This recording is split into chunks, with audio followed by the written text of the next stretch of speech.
नमस्कार। जय विश्व बंधु। आज का विषय है युवाओं के जीवन में धर्म का महत्व।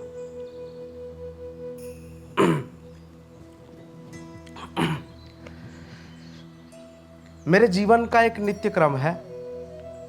जब से पूज्य गुरुवर विश्व बंधु के साथ उनके कार्यों में लग करके राष्ट्र, धर्म और भारतीयता के कार्य में अपना योगदान दे रहा हूँ, तब से अपने जीवन में हमने कुछ नियम बनाए हैं, जिनमें से मेरा एक नियम है प्रतिदिन की जो दिनचर्या का, प्रातः उठ करके लगभग 5 से 6 किलोमीटर तक चलना, जिसे आज के समय में मॉर्निंग वॉक कहते हैं।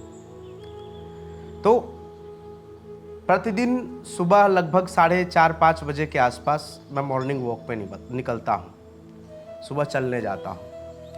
तो इस बीच अनेकों युवा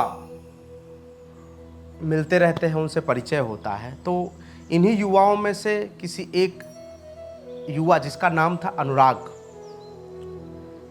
विगत कुछ दिनों पहले वो मुझसे मिला। सुबह लगभग 5:30 के आसपास का समय था। तो उससे उसके शिक्षा के विषय में, उनके कार्यों के विषय में थोड़ी बहुत जानकारी ली गई। और उसके बाद उन्होंने मुझसे पूछा कि भाई साहब, आप एक सामाजिक व्यक्तित्व हैं, एक समाज को सही दिशा देने का प्रयास करते हैं, पर इन सबके बीच में आप धर्म के साथ भी जुड़े हैं। परंतु आजकल के युवाओं को अगर देखा जाए तो वो धर्म से विमुख होते जा रहे हैं, ऐसा क्यों? यह सवाल उनका बहुत ही महत्वपूर्ण था। और इस सवाल ने मेरे हृदय को भी झकझोरा, क्योंकि आज आप सबको भी लगता है कि आज का युवा, आज का मनुष्य धर्म से कहीं ना कहीं विपरीत होता जा रहा है। उसके पीछे का कारण क्या है? तो हमने भी इस विषय पे काफ़ी चिंतन किया। कुछ संतों से चर्चाएं हुई, कुछ अच्छे मार्गदर्शकों से चर्चा हुई, और फिर आप सबके बीच में सार्वजनिक रूप से इस प्रश्न का जो उत्तर है वह देने का एक प्रयास कर रहा हूं मैं।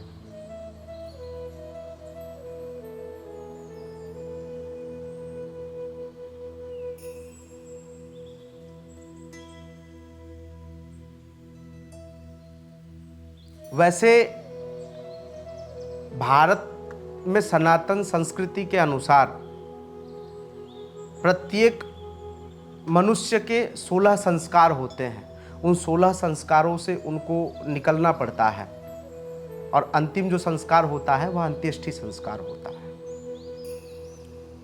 इन संस्कारों को कहीं ना कहीं धर्म से जोड़ा गया, और युवा और धर्म का संवाद करने से पहले मैं आपको धर्म क्या है वह समझाता हूं, क्योंकि जब तक आप धर्म को जानेंगे नहीं, तब तक धर्म को आप अपने अंदर उतार नहीं सकते। धर्म, जो कि हमारे पौराणिक धर्म ग्रंथों में इसका विस्तरण करते हुए लिखा गया है कि धारयति इति धर्मः, जो धारण करने योग्य है वह धर्म है। और धर्म के अनेकों बिंदु हैं, जिन बिंदुओं का यदि आप पालन करते हैं तो आप धार्मिक कहलाते हैं। हमारे भारत में कहा जाता है सत्य ही धर्म है। जो व्यक्ति सत्य का पालन करता है, जो जीवन में कभी झूठ नहीं बोलता, उसे धार्मिक व्यक्ति कहा जाता है।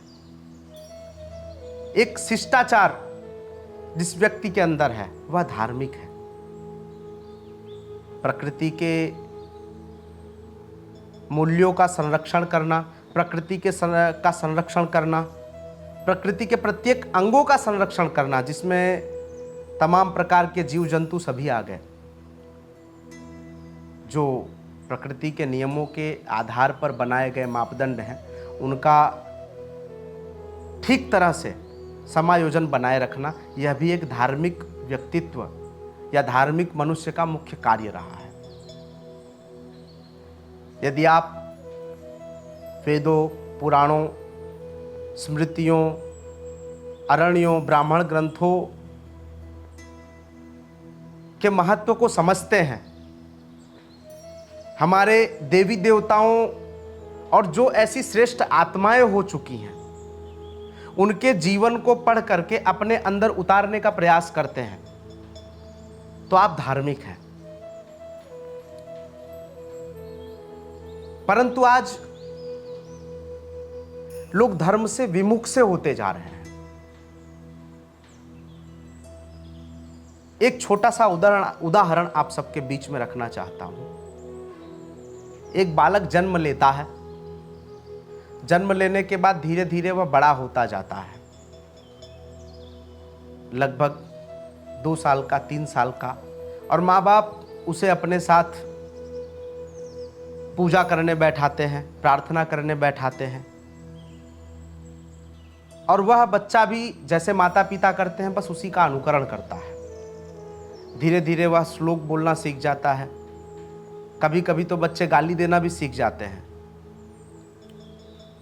फिर धीरे धीरे बच्चा बड़ा होता है इसी क्रम में, और वह स्कूल जाने लगता है। पहली बार जब मैं भी स्कूल गया था तो पहले दिन जब स्कूल गया तो बहुत डर सा लग रहा था अंदर। जैसे तैसे माँ बाप ने डांट डपट के हमको भेजा, गए, और पहले दिन तो दोपहर में ही घर चले आए। धीरे धीरे 4-6 बार, 10 बार, 20 बार गए, 1 आध महीने हो गए, उसके बाद आदत सी पड़ गई और फिर हम प्रतिदिन स्कूल जाने लगे। इसी क्रम में धीरे धीरे यह कार्य होता गया और हम स्कूल भी जाते, माता पिता कहीं मंदिर ले जाते तो मंदिर जाते, बाजार ले जाते, बाजार जाते, हर जगह जाते।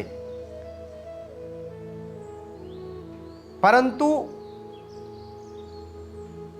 एक बात तो सत्य है कि हम जो अपने माता पिता के माध्यम से, अपने बुजुर्गों के माध्यम से, वडीलों के माध्यम से, अपने अग्रणियों के माध्यम से उनके जो क्रियाकर्म होते हैं उसका जो प्रभाव होता है यह बच्चे के ऊपर विशेष रूप से पड़ता है। अब होता यह है कि जो परिवार के बड़े बुजुर्ग होते हैं वह बच्चों के सामने भी कई बार झूठ बोलने का प्रयास करते हैं। माता पिता कई बार बच्चों के सामने अनैतिक व्यवहार करते हैं। बच्चों को मंदिर तो लेकर के जाते हैं, परंतु जबरदस्ती उनको कहा जाता है कि बेटा भगवान है, इनके सामने हाथ जोड़ो, यहां पर आपको दंडवत प्रणाम करना है, यह शंकर भगवान है, यह राम है, यह कृष्ण है, और जबरदस्ती उनको प्रणाम कराया जाता है। बच्चे को यह नहीं पता कि हम प्रणाम कर रहे हैं तो किस लिए कर रहे हैं। शंकर भगवान को बेलपत्र चढ़ा रहे हैं, आंकड़ा चढ़ा रहे हैं, दूध चढ़ा रहे हैं तो क्यों चढ़ा रहे हैं। दुर्गा माता को चुनरी चढ़ा रहे हैं तो क्यों चढ़ा रहे हैं। सरस्वती माता को फूल चढ़ा रहे हैं तो क्यों चढ़ा रहे हैं। बच्चे के मन में जिज्ञासा होती है, परंतु जो हमारे बड़े होते हैं, बच्चों के जो गार्जियन होते हैं, वह उन बच्चों की इस जिज्ञासा को कभी पूर्ण नहीं कर पाते। उसका कारण क्या है? उसका कारण है कि माँ बाप या उनके बड़े बुजुर्ग स्वयं धर्म को नहीं जान रहे हैं। उन्होंने जब गीता को पढ़ा ही नहीं है तो बच्चे के अंदर गीता के प्रभाव को कैसे स्थापित कर पाएंगे। उन्होंने जब रामायण को पढ़ा ही नहीं है तो रामायण को बच्चे के अंदर कैसे स्थापित कर पाएंगे। और इसी कारण शायद आज की स्थिति में अगर देखा जाए तो लोग गीता को मान रहे हैं पर गीता की नहीं मान रहे हैं। लोग रामायण को मान रहे हैं पर रामायण की नहीं मान रहे हैं। लोग राम को तो मान रहे हैं पर राम की नहीं मान रहे हैं। लोग वेद, पुराण, उपनिषद, अरण्य, ब्राह्मण ग्रंथ सबकी बात करते हैं, परंतु क्या किसी भी धर्म ग्रंथ का, सदग्रंथों का 1% भी हमने अपने अंदर उतारने का प्रयास किया?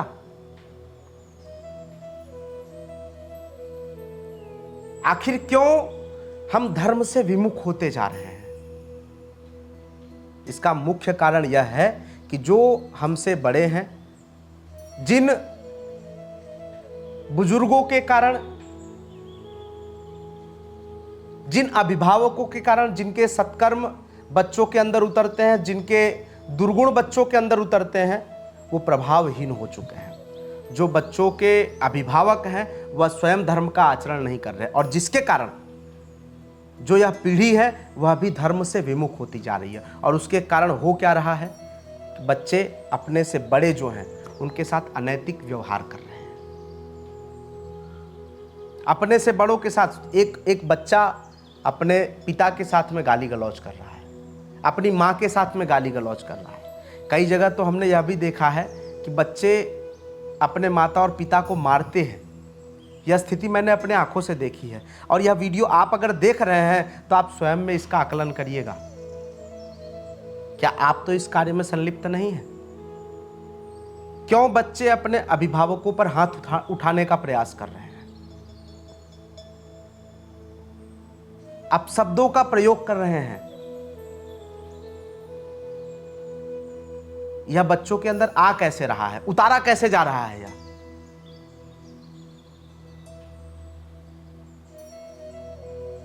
क्या हमें नहीं लगता कि आज भारत के अंदर अनाथ आश्रमों की, वृद्धाश्रमों की संख्या कितने बड़े पैमाने पर बढ़ रही है? जिस भारत को हमेशा से देवभूमि कहा गया, जहां पर अतिथि देवो भव की भावना थी, वह भारत और उस भारत के नागरिक आज अनाथ आश्रम और वृद्धाश्रम की वृद्धि कर रहे हैं। क्या भारत का सपूत अपने माँ बाप को 2 टाइम का भोजन नहीं दे पा रहा है? इतने कायर, इतने कमजोर हो चुके हैं हम। एक भाई अपने भाई के साथ में विरोधाभास करके जी रहा है। भाई और बहन का एक दूसरे के साथ में वो संबंध, वो प्रेम नहीं रहा है। अरे भाई बहन की तो छोड़िए, माँ बाप के साथ में बच्चों का संबंध सही से स्थापित नहीं हो पा रहा है। घर की जो बुनियाद कही जाती है, वह नींव आज वृद्धाश्रमों में पड़ी है। माँ बाप घर में कर्मचारियों की तरह, नौकरों की तरह रह रहे हैं, और बेटा और बहू सेठ सेठानी की तरह रह रहे हैं। किस परंपरा में हम जीने का प्रयास कर रहे हैं? क्या आजकल की युवा पीढ़ी के अंदर की आत्मा मर गई है? बिल्कुल नहीं। पर इसके लिए अगर जिम्मेदार है कोई ऐसी स्थिति को लाने के लिए, तो हमारे ही समाज के, हमारे ही परिवार के जो बड़े बुजुर्ग हैं, जो हमारे अभिभावक हैं, उन्होंने कभी प्रयास ही नहीं किया कि बच्चों के अंदर वो संस्कार आए। उन्होंने जैसा किया उसी का आचरण करके उन बच्चों ने जो सीखा है वही अपने माता पिता पे वह कर रहे हैं। और इसी के कारण धर्म कहीं ना कहीं पतित होता जा रहा है। कितने दिन चलेगा इस तरह व्यवहार? यदि ऐसा ही चलता रहा तो कुछ समय बाद यह पृथ्वी स्वयं शर्म से डूब के मर जाएगी। यदि ऐसी व्यवस्था से छुटकारा पाना है आपको, तो इस पीढ़ी को, या जो पीढ़ी चल रही है और जो आपकी आने वाली पीढ़ी है, इसको धर्म पर चलाने के लिए सबसे पहले उनके अभिभावकों को, बड़े बुजुर्गों को धर्म के आचरण के साथ जुड़ना पड़ेगा। धर्म के महत्व को समझना पड़ेगा। नैतिकता के पाठ उनको सीखने पड़ेंगे। और जब वह सीख जाएंगे तो उसका आचरण बच्चे भी करने लगेंगे। आज जबरदस्ती बच्चों के ऊपर थोपा जा रहा है कि आप मंदिर जाओ, पर मंदिर क्यों जाओ? उसका कारण कभी नहीं बताया गया बच्चों को। और इसी के कारण बच्चे इन प्रश्नों का संतुष्टिप्रद उत्तर न पाने के कारण वह धर्म से विमुख होते जा रहे हैं। कई बार ऐसी स्थितियां आती हैं, हम देखते हैं कि लोग अधर्म को श्रेष्ठ और धर्म को नीचता की भाषा बताते हैं। यदि उनके सामने हम धर्म की कोई बात करें तो हंसते हैं। आज आप देखिए, मर्यादा पुरुषोत्तम भगवान श्री रामचंद्र जी के श्रेष्ठ जीवन के उदाहरणों को आज भारत जीने का प्रयास कर रहा है। राम राज्य की कल्पना हम करते नहीं है। राम राज्य था, परंतु आज उसी राम राज्य को अधर्म राज्य बना दिया गया। क्यों? क्योंकि जिस राम की हम कल्पना करते हैं वह भगवान राम स्वयं में मर्यादा पुरुषोत्तम थे। उनके अंदर मर्यादा थी। बहन के प्रति, माता के प्रति, पिता के प्रति, भाई के प्रति, प्रजा के प्रति, समाज के प्रति, राष्ट्र के प्रति, यहाँ तक कि अपने बैरी के प्रति भी उनके अंदर मर्यादा थी। वह सत्य के मार्ग पर चल रहे थे, वह धर्म के मार्ग पर चल रहे थे, नैतिकता थी उनके अंदर। इसीलिए तो वह मर्यादा पुरुषोत्तम भगवान श्री रामचंद्र बने। भगवान कृष्ण को आप लीजिए, भगवान कृष्ण के जीवन को आप पढ़िए, आपको पता चलेगा कि जो बालपन होता है वो कैसे जिया जाता है। उस बालपन के अंदर माँ बाप के जो संस्कार होते हैं वह कैसे बच्चों के अंदर स्थापित किए जाते हैं और उसका परिणाम भविष्य में क्या आता है। एक छोटा सा ग्वाल बाल द्वारिकापुरी का राजा बनता है। कैसे बनता है वह? उसके अंदर वो नैतिकता, वो नैतिक मूल्य किसने दिए? यह कहीं ना कहीं उनके माता पिता की जिम्मेदारी है। जब माता पिता अपनी जिम्मेदारियों से विमुख होते हैं तब कहीं ना कहीं उसका दुष्परिणाम उनके आने वाली पीढ़ी पर यानी कि उनके बच्चों पर पड़ता है। और आज की स्थिति में अगर देखा जाए तो भारत देश है और इस देश का जो राजा होता है वह इस देश को सही दिशा में चला सकता है। हमेशा से कहा गया है जो प्रजा होती है, प्रजा अबोध होती है, उसे अच्छे बुरे का भान नहीं होता, परंतु जो राजा होता है उसकी जिम्मेदारी होती है सही क्या है गलत क्या है। क्योंकि राजा अगर गलती करेगा तो उसका दुष्परिणाम करोड़ों की संख्या में बसी हुई उसकी प्रजा पर पड़ेगा, परंतु प्रजा गलती करती है तो वह गिने चुने लोगों पर ही उसका असर होता है। आज भगवान राम को तो हम मान रहे हैं, धर्म की नींव कह रहे हैं भगवान श्री राम को, परंतु उनके जन्म स्थान को अखाड़ा बना दिया गया, राजनीतिक विषय बना दिया गया। भगवान कृष्ण को हम मान रहे हैं, धर्म का स्थापक कहते हैं भगवान श्री कृष्ण को, परंतु उनके जन्मभूमि को हमने राजनीतिक अखाड़ा बना दिया। इस तरह धर्म को राजनीति के साथ जोड़ करके और अपने तुच्छ राजनीतिक लाभों को प्राप्त करने के लिए कब तक धर्म को बेचा जाएगा? धर्म कोई बेचने की वस्तु है? धर्म कोई दिखाने की वस्तु है? अरे धर्म तो आचरण की वस्तु है। जो धर्म होता है वह धर्म हमको इस पार नहीं, इस पार धर्म के माध्यम से ही हम इस पार से उस पार जा सकते हैं, यानी कि इस भाव से पार हो सकते हैं। धर्म हमें सद्गति प्रदान करता है, धर्म हमें मोक्ष प्रदान करता है। क्यों हम भटकते से जा रहे हैं? यदि हम धर्म को सही भाषा में समझ करके, आचरण को समझ करके अपने अंदर उतारने का प्रयास करें तो भारत कुछ ही समय में बहुत बड़ा परिवर्तन ला सकता है और उसके माध्यम से हम देश को एक नई दिशा और नई गति प्रदान कर सकते हैं। परंतु आज की स्थिति में धर्म को राजनीति का एक हिस्सा मात्र गिन लिया गया है। हम अपने मान सम्मान, पद प्रतिष्ठा, क्षणिक लोभ, अत्याचार, दुराचार, व्याभिचार के माध्यम से स्वयं को मजबूत करने में लग गए। हमारा उद्देश्य मात्र यह रह गया कि हम आर्थिक लाभ प्राप्त कर सकें, हम सामाजिक लाभ प्राप्त कर सकें, परंतु अपने जीवन को उन्नत बनाने का हमने जरा भी प्रयास नहीं किया और इसी कारण धर्म इन्हीं सब के अंदर खोसा जा रहा है। हमने सत्य बोलने का कभी आचरण ही नहीं किया और हम बात करते हैं कि भारत को विश्व गुरु बनाएंगे। इस तरह के मुंगेरी लाल के हसीन सपने देश को खत्म कर देंगे। देश का युवा यदि देश के विषयों पर, राष्ट्र के विषयों पर, संस्कृति के विषयों पर, समाज के विषयों पर, सनातन की संस्कृति के विषयों पर यदि जागृत होता है, धर्म को अपने अंदर धारण करके इस राष्ट्र के कार्य में लगता है, तो निश्चित ही आने वाले कुछ समय के अंदर इस भारत को नया कीर्तिमान स्थापित करने में जरा भी समय नहीं लगेगा।